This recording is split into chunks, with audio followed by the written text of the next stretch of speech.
আল্লাহ পাক রব্বুল আলামিনের দরবারে লাখো কোটি শুকরিয়া জ্ঞাপন করতেছি যে মহান রব্বুল আলামিন আপনাকে আমাকে দয়া করে মায়া করে উত্তম ঘরে উত্তম স্থানে আসার মতন বসার মতন সুযোগ করে দিলেন। এর জন্য সকলে দিল থেকে শুকরিয়া জ্ঞাপন করি আলহামদুলিল্লাহ। গেছে জুমা থেকে আল্লাহ পাক রব্বুল আলামিন এই জুমা পর্যন্ত আমাদেরকে সুস্থতার সহিত রেখেছেন, এর জন্য আরেকবার দিল থেকে শুকরিয়া জ্ঞাপন করি আলহামদুলিল্লাহ। আল্লাহ তাআলার শুকরিয়া যে যত করবে আল্লাহ তাআলা তার নিয়ামত তত বাড়ায় দিবে। যদি ইমাম সাহেব করে ইমাম সাহেবের নিয়ামত বাড়াবে, যদি মুসল্লিরা করে মুসল্লিদের নিয়ামত বাড়াবে।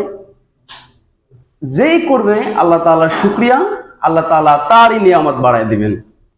আর নিয়ামত পাওয়ার পরে যখন শুকরিয়া কোনোভাবেই আদায় করবে না, বলবে এই নিয়ামত আমার তো আরো বড়টা, জালে এই মাছ উঠছে আরো তো বড় মাছ ওঠার কথা।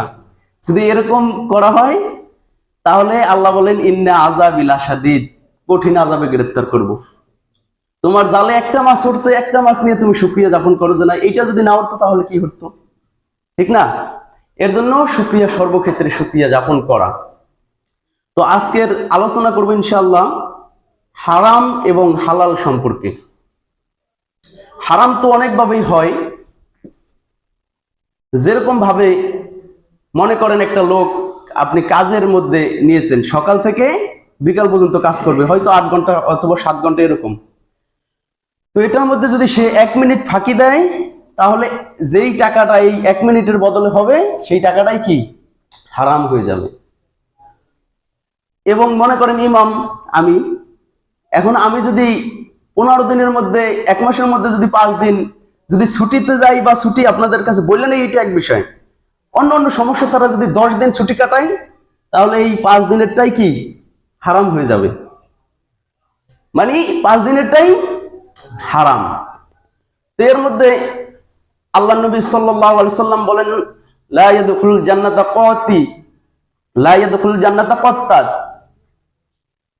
যে না যার হারাম গোশত এবং শরীর হারাম খাবারের দ্বারা তরিতাজা হবে, যতটুকু গোশত হবে ততটুকু কি জাহান্নামে যাবে।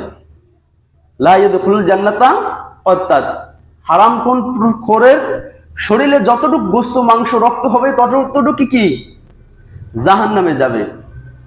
এখন আমাদের দেশের মধ্যে এই যে না সুদের কারবারটা হচ্ছে, সুদের লেনদেন হচ্ছে, কি কারণে? বেশিরভাগ মানুষের ওয়াদা বরখেলাপের কারণে। এবং আল্লাহ নবী সাল্লাল্লাহু আলাইহি সাল্লাম বলেন না, সুদি লেনদেন যখন সর্বপ্রকারে পৌঁছে যাবে তখনই কিয়ামতের আলামত শুরু হয়ে যাবে।